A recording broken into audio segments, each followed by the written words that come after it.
Today's exercise is, I think, a bit of a tough one, and I really want you to give it a shot on your own. Let me explain what it does, and I'll give you a shot to go and do it on your own. The end code is not actually all that complicated. I found that it was a little bit tough for me to come around to this idea at first, though. So here's how it works. You click a checkbox, you hold down your shift key, you click another one, and all the checkboxes in between the first one and the second one that you clicked will then be checked. This works top to bottom, but also bottom to top. So if I click on this one, hold down shift, click on here, it's going to go bottom to top.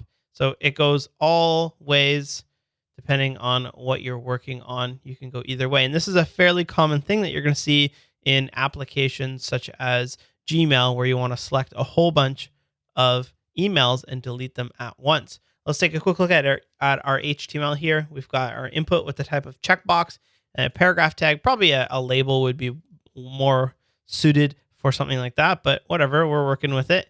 Then we've got a script tag here. And by the way, if you're wondering why I always indent my script tags so far to the left, it's just because I need the horizontal space. If it bugs you, I'm sorry, but I need to make sure my code fits on the screen.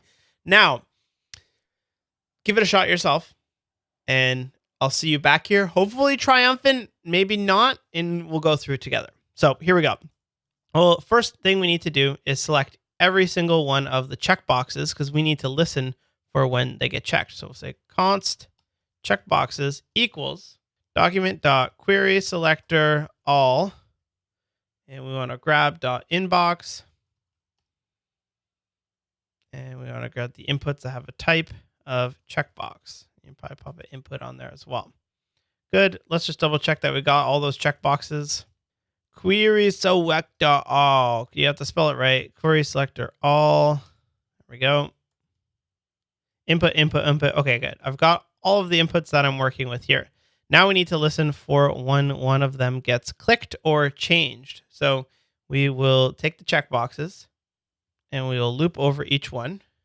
Checkbox. And on that, we are going to take the checkbox and add event listener. We are going to listen for a click. I initially thought that you had to listen for the change event, but apparently the click event will fire even if you use your keyboard, which is really handy to know. We've got our add event listener, and when someone clicks it, we are going to run a function called handle check. Now let's go up here and make that function. That will have us event, and we'll just console log the event. Click. All right. Click, click, click. We're getting the information for every single one. Now, this is where the hard part starts to happen, where we need to log. When I check my first one, we need to put that into a variable, because when you check your second one and you're holding down shift, we need to know what that last one was. So we're going to make a variable up here called let last checked. And the reason why I'm using let is because that's going to be reassigned constantly. And then inside of here, sort of the last thing that we're going to do is we'll say last checked equals this. That's like the last thing we're going to do, but we'll put it on there. So now when I click one and we type in last checked, we have a reference to the input that was last checked. Now up here, first, a couple things we need to do. We need to check if they had the shift key down. So we'll say if e.shift key, and if the event.shift key is there, that means they were holding it down. And then we'll go ahead and write our code. However, the other thing we need to do is when I uncheck, it will also trigger handle check. So we need to make sure that check if they had a shift key down and check that they are checking it. So not unchecking it, right? Because you don't care if they're unchecking it. You want to check if they're unchecking. Okay, let's stop saying the word checked. Let's get it. And this dot checked. I just said we would stop saying it. So if the shift key is down and they are checking the box, then we can go ahead and do what we please. And inside of here, now, this is where our sausage gets made. What we are going to do here is we are going to loop through every single checkbox. Every time this happens, we're going to loop over every single checkbox.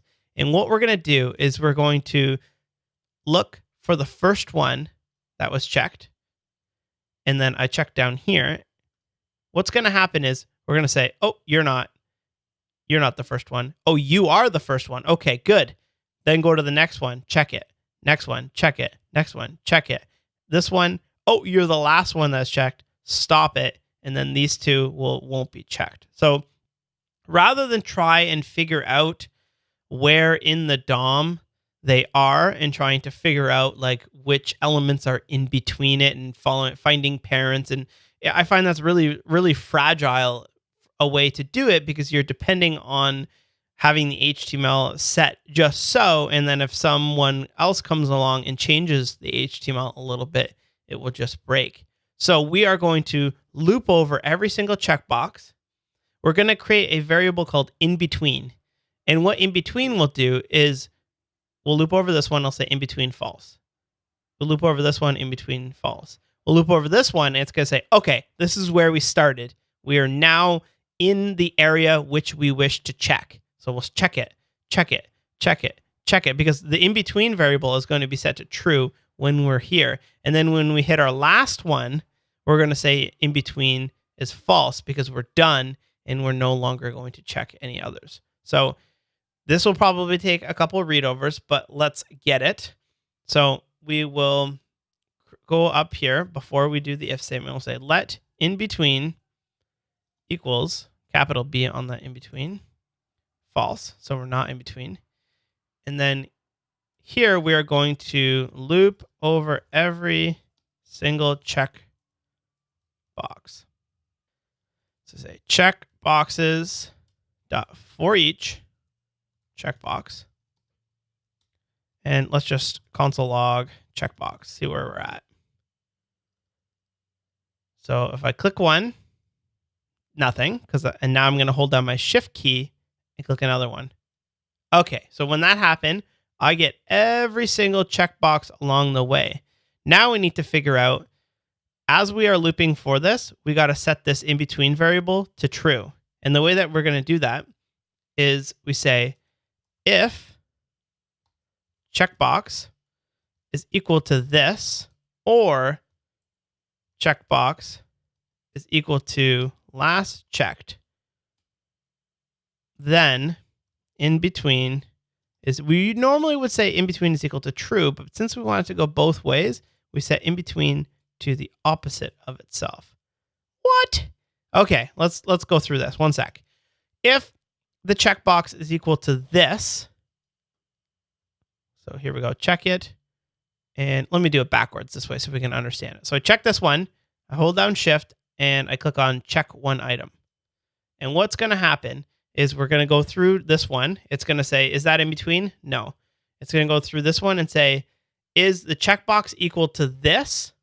And what is this? This is going to be the one that got checked. And that's the checkbox. This one is going to be equal to the same one that we are currently looping over. So that's going to be true. So we're going to turn on that in between variable. And then the other way around it is if we go this way, last checked, and then we go down to good luck and click it again, it's going to still go from top to bottom, but it's going to say if the checkbox is the last checked one, meaning that this is the currently checked one, but check one item is the last checked one. So I feel like I'm saying checked a lot, but we got this. We got this. So in between, so we could console log starting to check them in between. So check there, check there. And what happens is, here we go. One, we get to this one and it says, okay, good. Now we're starting to check them in between, and down, down, down, down, and then down. And then once we hit this one, that's the last one that we checked. So it console logs it again. That means we're finished, which is why we do this opposite thing. So if it's true, it's false. If it's false, it's true.